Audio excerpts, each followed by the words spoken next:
भाई लोगों, एक बार फिर से वापस आ चुका हूँ टोक्यो रिवेंजर्स के एक और नए एपिसोड के साथ। आई नो वीडियो थोड़ा सा लेट है क्योंकि मेरी तबीयत कुछ ज्यादा ठीक नहीं थी, लेकिन तुम्हारा भाई अब वापस आ चुका है। और जैसा कि मैं हर वीडियो में करता हूँ, 3 कमेंट्स को मैं पिक करता हूँ, शाउट आउट देता हूँ। जिसमें सबसे पहला कमेंट है हमारे कृष्णा अग्रवाल भाई का, तो बिग शाउट आउट भाई को। नेक्स्ट कमेंट है हमारे धीराया कुमार भाई का, तो भाई को भी बिग शाउट आउट। और नेक्स्ट कमेंट है @nextlegend me का, तो थैंक यू सो मच भाई। सभी को सही कमेंट करते रहो, मैं हमेशा पिक करूंगा।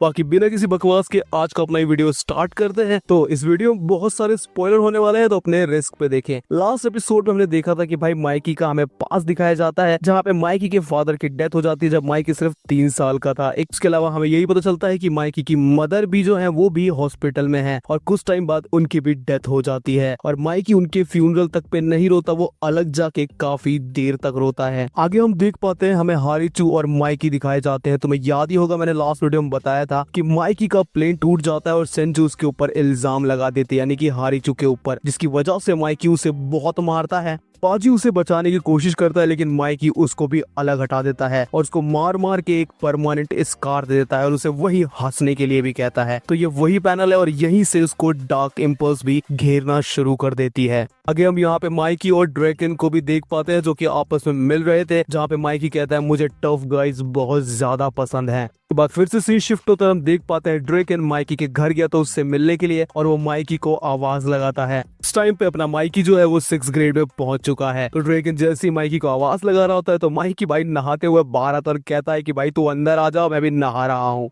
ये बात सुन के ड्रैकन अंदर चला जाता है, और जैसे ही ड्रैकन अंदर एंटर करता है वो देखता है एमा को। और ये फर्स्ट टाइम था जब उसने एमा को देखा था, और एमा ने उसको, जब फर्स्ट टाइम एमा उसको देखती तो उसे लगता है यार ये तो काफी ज्यादा डरावना है। इसके बाद यहाँ पे ड्रैकन एमा से पूछता है कि क्या तुम माइकी की बहन हो, और एमा रिप्लाई करती है हाँ। तो ड्रैकन उसका सामान उससे ले लेता है और कहता है ये मैं ले चलता हूँ, और हाँ मैं ये बात मान चुका हूँ कि तुम उसी की बहन हो। और वो एक स्माइल देता है एमा की तरफ, और इस स्माइल से ही भाई एमा उस पे फिदा हो जाती है। इसके बाद यहाँ पे माइकी भी नहा के बाहर आ जाता है और वो इंट्रोड्यूस भी कराता है एमा और ड्रैकन को आपस में। जिसके बाद उन दोनों का ये प्लान था अपने दोस्तों के साथ बाहर जाके हैंग आउट करने का। के बाद ड्रैकन जाने से पहले कहता है क्या ये सामान मैं यहाँ पे रख दूं। एमा का फेस तो भाई ऑलरेडी रेड था और उसे ओके बोल देती है। के बाद से शिफ्ट होता है, हम बचपन के बाजी हमारे मित्सुआ, उसके अलावा पाचिन और काजुटोरा को भी देख पाते हैं, जो कि आपस में एक दूसरे को ग्रीट कर रहे थे। यही वो 6 लोग थे जिन्होंने मिलके फर्स्ट टाइम तोमान को बनाया था। इनको देख के माइकी के स्माइल देते हुए बोलता है I like a strong guys.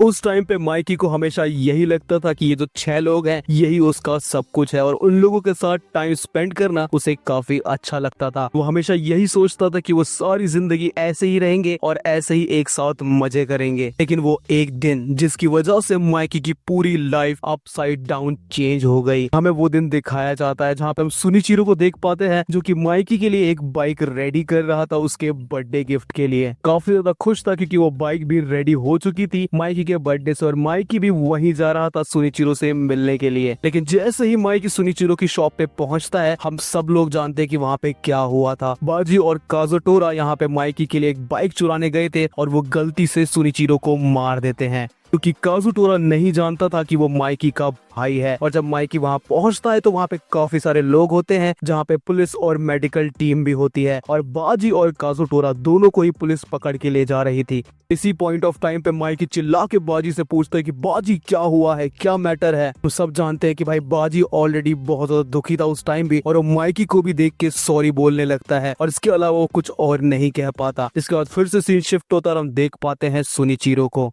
इस पॉइंट तक सुनिचिरो मर चुका था, और उसके ग्रैंडपा काफी ज्यादा रो रहे थे, और वो बोलते हैं सुनिचिरो मुझे बोल दो ये सब झूठ है, ये सब एक मजाक है, प्लीज खड़े हो जाओ। कि दूसरी तरफ हम माइकी को देख पाते हैं जिसके चेहरे पे कोई भी रिएक्शन नहीं था, यहाँ तक कि एक आंसू तक नहीं था उसकी आंखों में। इसके बाद माइकी अकेले में जाके काफी रोता है, और वो अपने आप से वादा करता है और सुनिचिरो से भी कि देखना सुनिचिरो, मैं तोमान को जापान की नंबर 1 गैंग बना दूंगा। इसके बाद फिर से सीन शिफ्ट होता है, हम देख पाते हैं ड्रैकन, माइकी और बाकी सभी तोमान के मेंबर इसी बात को डिस्कस कर रहे थे, और माइकी उनके सामने ये बात रखता है कि वो तोमान को यहाँ पे नंबर 1 गैंग बनाना चाहता है जापान की। हम सब जानते हैं कि ड्रैकन तो हमेशा से उसके साथ था और वो उसको एग्री कर देता है, और बाकी के लोग यानी कि पाचिन, मित्सुआ और बाकी सब भी उसे हाँ कर देते हैं। इसके बाद हमें उनकी मीटिंग का सीन दिखाया जाता है, जहाँ हमें पता चलता है कि माइकी ने और भी बहुत सारे बंदों को रिक्रूट किया है अपनी तोमान में। तो हम देख पाते हैं सभी लोग अपने आप को इंट्रोड्यूस कर रहे थे एज अ 5th, 4th और 3rd डिवीजन कैप्टन। उस टाइम तक माइकी को ऐसा लग रहा था कि वो पूरी दुनिया ही जीत लेगा, लेकिन जब उसे ऐसा लग रहा था तभी उसकी लाइफ में दो लोगों की एंट्री होती है जिससे उसकी लाइफ कंप्लीटली चेंज हो जाती है। और वो दो लोग थे किसाकी और ताकेमिची। बाद हमें वो वाला सीन दिखाया जाता है जब माइकी, ड्रैकन और ताकेमिची एक साथ साइकिल पे जा रहे होते हैं और ताकेमिची पूछता है माइकी से कि आखिर उसने उसे क्यों सेलेक्ट किया, जहाँ पे माइकी उसे बताता है कि वो बिल्कुल उसके भाई की तरह है, वो हमेशा स्ट्रॉन्गेस्ट गाय से भिड़ जाता है चाहे वो उससे कितने ही ताकतवर क्यों ना हो, और एंड तक टिका रहता है, जिसकी वजह से ही वो ताकेमिची को इतना पसंद करता है। लेकिन उस टाइम पे माइकी अपने मन में सोच रहा था कि सिर्फ ताकत से कुछ नहीं होगा, मुझे कुछ ऐसा चाहिए जिससे कि मैं सब कुछ कॉन्कर कर सकूं। तो वापस से हमें 25 जुलाई का सीन दिखाया जाता है जहां पे हमें किसाकी दिखाया जाता है, जहां पे किसाकी माइकी को बोलता है कि माइकी तुम टेंशन मत लो, मेरे पास एक ऐसा बंदा है जो पाचिन की जगह जेल जा सकता है और हम पाचिन को बाहर निकाल सकते हैं। देख पाते ये सारी चीजें पीछे से बाजी भी सुन रहा था। इसके बाद हमें नेक्स्ट डे का सीन दिखाया जाता है जहाँ पे हम देख पाते हैं तोमान के सभी कैप्टन एंड वॉइस कैप्टन आराम से लंच कर रहे होते हैं, जहाँ पे माइकी इसी बात को उनके सामने शेयर कर रहा था कि क्या उन्हें किसाकी को अपनी गैंग में शामिल कर लेना चाहिए। और तुम्हें याद ही होगा यहाँ पे इस बात के मिसवा और ड्रैकन साफ खिलाफ थे, लेकिन यहाँ पे स्माइली, एंग्री और पाचिन उसकी बात पे एग्री कर देते हैं। इसके बाद माइकी बाजी से ये पूछता है और बाजी भी उस चीज के लिए साफ मना कर देता है। हमें 1 अगस्त का सीन दिखाया जाता है जहाँ पे माइकी और किसाकी आपस में बैठ के यहाँ पे रामेन खा रहे थे। इसके बाद वो बाहर चले जाते हैं। बाहर तुम्हें याद ही होगा वो दोनों पार्क में लेटे हुए थे। यहाँ पे माइकी किसाकी को बोलता है, मैं किसाकी तुम्हें पसंद करता हूँ, मैं चाहता हूँ कि तुम मेरी गैंग में हो। और किसाकी से माइकी बोलता है, मैं जानता हूँ कि यहाँ पे काफी सारे लोग तुम्हें पसंद नहीं करते हैं, लेकिन मेरी गैंग बहुत अच्छी है और मैं उनको काफी ज्यादा मानता हूँ, लेकिन ऐसा कुछ है जो मुझे अंदर से ही खत्म कर रहा है। साकी को माइकी की कोई बात समझ नहीं आ रही थी, लेकिन माइकी अपनी बात को कंटिन्यू रखता है। वो बोलता है कुछ ऐसा है मेरे अंदर जो कि बहुत ज्यादा डार्क है और ये मेरे अंदर दिन पे दिन बढ़ता जा रहा है। वो डार्क चीज मुझे हमेशा एक ही ऑर्डर देती है कि मैं सब कुछ खत्म कर दूं। तो मैं चाहता हूँ किसाकी कि तुम मेरे साथ रहो उस डार्क हिस्से की तरह। फिर किसाकी माइकी को रिप्लाई करता है, क्या तुम सच में यही चाहते हो माइकी, क्योंकि तुम जानते हो ना कि मैं कुछ ऐसी चीजें कर सकता हूँ जो तोमान और तुम्हें पसंद नहीं आएंगी। माइकी उसे कहता है कोई बात नहीं, तुम कर सकते हो। और माइकी अपने मन में ही सोच रहा था कि सिर्फ ताकत से कुछ नहीं होगा, मुझे जो चाहिए वो है ये डार्कनेस। बाद वापस इसी शिफ्ट होता है, हमें वो ही फाइट दिखाई जाती है जहाँ पे वैल्हैला और अपने तोमान की फाइट हुई थी और काजुटोरा ने यहाँ पे बाजी को मार दिया था, जिसके बाद पहली बार माइकी के अंदर हम अच्छे से डार्क इम्पल्स को देख पाए थे और उसने काजुटोरा को मार मार के उसका बुरा हाल कर दिया था।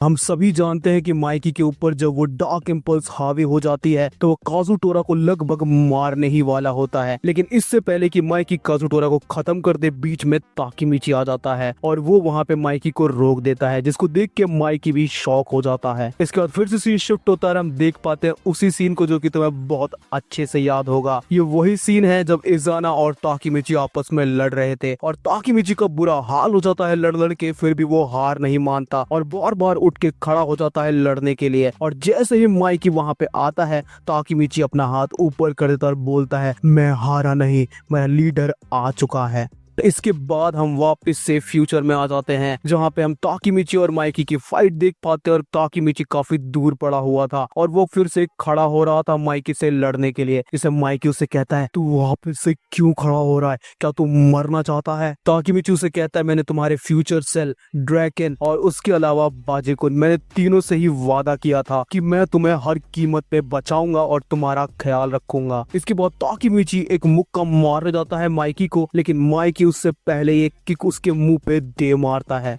किक से ताकेमिची काफी दूर जाके गिरता है, लेकिन उसे तभी ही ना कि वो बात याद आती है कि कह दो ताकेमिची कि तुम डरे हुए हो। ताकेमिची चिल्ला के वही रिपीट कर देता है, जिसको देख के माइकी पीछे हैरान हो जाता है। उसके बाद ताकेमिची फिर से अपने पैरों पे खड़ा हो जाता है और वो दौड़ने लगता है माइकी की तरफ और अपने मन में ही कह रहा होता है कि जो तुम्हें इस अंधेरे से निकाल सकता है वो और कोई नहीं, वो सिर्फ मैं हूँ माइकी। लेकिन इससे पहले कि ताकेमिची हमला करे, माइकी एक और किक मार के उसको और दूर फेंक देता है। लेकिन ताकेमिची फिर से खड़ा हो रहा होता है और मन में यही सोच रहा होता है कि मैंने बहुत सारी चीजें देख ली हैं, मैंने बहुत सारे विजन्स देख लिए, मैंने बहुत सारी चीजें अपनी आंखों के सामने देख ली, बहुत सारे लोगों को मैं नहीं बचा पाया हूँ, लेकिन अब मैं पीछे नहीं नहीं हटूंगा, मैं तुम्हें बचा के रहूंगा माइकी। और ताकीमिची को ऐसे खड़ा होते हुए देख माइकी भी शॉक होता है और ताकीमिची कहता है सिर्फ मैं हूँ माइकी जो तुम्हें बचा सकता है। इसके बाद भी ताकीमिची बहुत सारे हमले करता है माइकी के ऊपर, लेकिन माइकी सभी हमलों को डॉच करता है और ताकीमिची को बहुत बुरी तरह पीटता है। और ताकीमिची फिर भी खड़ा होता है लड़ने के लिए, लेकिन इस पॉइंट ऑफ टाइम पे ताकीमिची का बुरा हाल हो चुका था। उसकी बॉडी उसका साथ छोड़ रही थी, उसके कानों से उसे कम सुनाई दे रहा था, यहाँ तक कि उसका विजन तक धुंधला हो गया था।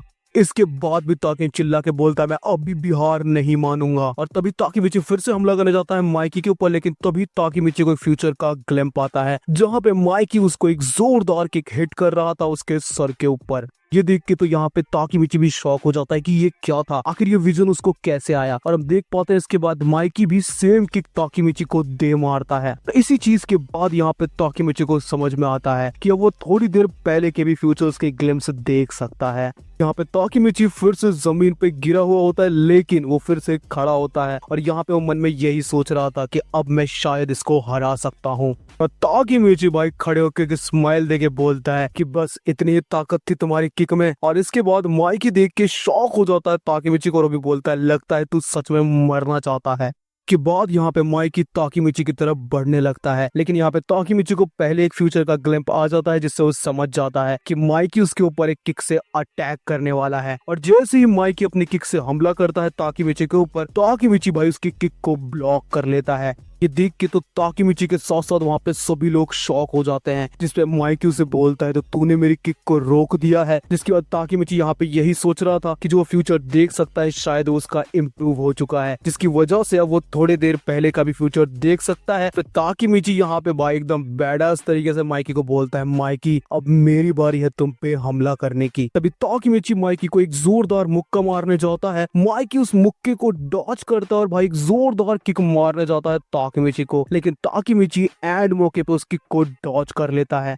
माइकी फिर से किक मारता है, ताकीमिची उससे भी डॉच कर लेता है, जिसको देख के मित्सुआ भी शॉक हो चुका था और वो हकाई को जगाता है हकाई उठ उठ देख वहाँ पे क्या हो रहा है। तो यहाँ पे मित्सुआ हकाई से बोलता है क्या तुमने कभी कोई ऐसा देखा है जो माइकी की किक को डॉच कर सकता हो या उस किक से बच सकता हो। हकाई उसकी बातों को समझ नहीं पा रहा था, तभी यहाँ पे मित्सुआ उसे बोलता है लगता है मैं सपना देख रहा हूँ। लेकिन तभी भाई हकाई का ध्यान जाता है यहाँ पे ताकीमिची की तरफ और वो देख पाता है कि ताकीमिची माइकी की किक्स को डॉच कर रहा है। अपने मन में ही बोला था भाई ये कैसे हो सकता है, वो कैसे उसके अटैक को डॉच कर रहा है। और हारीचू भी ये देख के भाई कंप्लीटली शॉक हो चुका था। बाद में बाकी लोग भी दिखाए जाते हैं कांटोमान जी और तोमान के, जो कि ये देख के हैरान थे कि ताकीमिची यहाँ पे माइकी की किक्स को कैसे डॉच कर रहा है। वो भी सिर्फ एक दो हमले नहीं, माइकी के हर एक हमले को डॉच कर रहा है और माइकी खुद तो शॉक था ही। क्या माइकी भी यहाँ पे ताकीमिची की मूवमेंट्स को देख के समझ चुका था और माइकी उसे बोलता है अब तुम मुझसे ये मत कहना कि मैं जो भी अटैक कर रहा हूँ तुम उसे पहले ही देख पा रहे हो और तभी शायद तुम उसे डॉच भी कर पा रहे हो। और माइकी अपनी बात को कंटिन्यू रखते बोलता है क्या तुम फ्यूचर देख सकते हो ताकीमिची। और ये सुन के तो यहाँ पे ताकीमिची भी कम्प्लीटली शॉक हो जाता है। माइकी भी भाई साहब अपनी जो पावर और अपनी किक्स की जो गति है उसको तेज कर देता है और तेजी से हमला करने लगता है ताकीमिची के ऊपर। लेकिन ताकीमिची भी जैसे तैसे डॉच कर रहा था और मन में सोच रहा था कि मैंने कम समझा था माइकी को, लेकिन माइकी बहुत स्ट्रांग है और अगर अब एक भी किक मुझे पड़ती है तो मेरा खेल यही खत्म हो जाएगा। ताकीमिची के अंदर अब कोई खौफ नहीं था। वो एक जोरदार मुक्का माइकी के मुंह पे दे मारता है जो कि कनेक्ट भी होता है और इस मुक्के से माइकी बहुत दूर जाके गिरता है। इसको देख के तो भाई वहां पे सभी लोग कंप्लीटली शॉक हो चुके थे। ताई चिल्ला के बोलता उसने कंप्लीटली माइकी को नॉकआउट कर दिया। यहाँ पे सभी तोमान के मेंबर्स तोमान तोमान चिल्लाने लगते हैं। तभी हमें चीफू दिखाया जाता है जो कि ताकीमिची को लड़ता देख उसकी आंखों में आंसू आ चुके थे, क्योंकि यही इकलौता बंदा है जो जानता है ताकीमिची के स्ट्रगल्स को। और हमें फिर से माइकी दिखाया जाता है जो कि खड़ा होते हुए बोलता है तुम्हें क्या लगता है कि सिर्फ एक पंच से तुम मुझे नॉकडाउन कर सकते हो। तो ताकीमिची से बोलता है हाँ मुझे पता है, चल आजा मुझसे लड़ने के लिए माइकी। और माइकी फिर से नॉन स्टॉप अटैक करना शुरू कर देता है ताकीमिची के ऊपर और चिल्ला के उसे बोलता है मैंने तुम्हारे लेटर और वीडियो छोड़ा था ना ताकीमिची, मैंने तुम्हें कहा था कि मेरे पीछे मत आना और ना ही मुझे ढूंढना, तो आखिर क्यों तुम मुझे यहाँ ढूंढते हुए आए। सब कुछ ठीक चल रहा था, सब अपनी जिंदगी अच्छे से जी रहे थे। मैंने तुमसे और सभी से वादा किया था कि मैं हीना चैन और तोमान को बचाऊंगा, और मैंने ऐसा ही किया भी। तो फिर तुम क्यों आए मेरे पीछे? सब कुछ ठीक हो चुका तो ताकीमिची तुम यहाँ पे क्यों आए, क्यों वापस आए? लेकिन ताकीमिची उसको एक पंच मारता और बोलता है तुम इसकी वजह हो तुम, मैं सिर्फ तुम्हारे लिए आया हूँ क्योंकि मैं जानता हूँ कि तुम्हें मेरी जरूरत है। डार्कनेस जो तुम्हारे अंदर तुम्हें घेर रही है, जब तुम मर रहे थे तो तुमने मुझे कहा था कि मैं तुम्हें बचा लूं, और इसीलिए मैं वापस आया हूँ। मैं फिर से तुम्हें सिर्फ बचाने के लिए आया हूँ।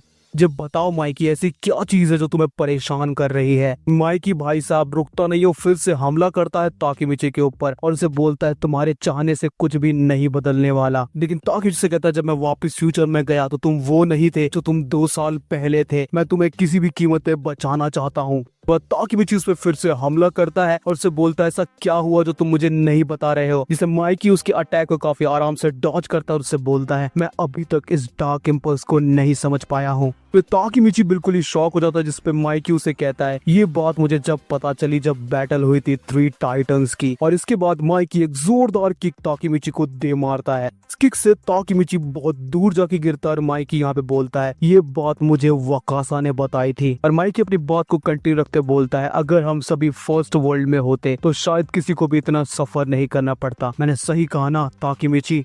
तुम सोच रहे होगे यहाँ पे माइकी क्या बात कर रहा है, तो वो फर्स्ट फ्यूचर की बात कर रहा है जब फर्स्ट टाइम ताकीमिची ने टाइम ट्रेवल किया था। और यहाँ माइकी बोलता है ये जो डार्क इम्पल्स मेरे अंदर है ये सिर्फ एक ही चीज से मेरे अंदर बढ़ती हुई जा रही है, जो कि है प्यार। प्यार की वजह से ये मेरे अंदर और बढ़ रही है। और ताकीमिची तुम अकेले नहीं हो जो कि टाइम ट्रेवल कर सकते हो। तुमसे पहले भी एक पर्सन था जिसने सब चीज चेंज करने की कोशिश की थी, और वो और कोई नहीं मेरा बड़ा भाई सुनिचिरो था। ये सुन के तो भाई ताकीमिची और वहाँ पे सभी लोग शॉक हो जाते हैं तुम्हारी तरह। और इसी के साथ फिलहाल के लिए अपना ये एपिसोड खत्म होता है। नेक्स्ट एपिसोड में हम देखेंगे कि सुनिचिरो कैसे टाइम लीपर बना और क्या क्या उसने किया और आखिर क्यों माइकी को बचाना चाहता था। तो हम मिलेंगे मेरे अगले वीडियो में। वीडियो को लाइक करे बिना मत जाना, और हाँ चैनल को सब्सक्राइब तो बिल्कुल से कर देना। तब तक के लिए बाय बाय।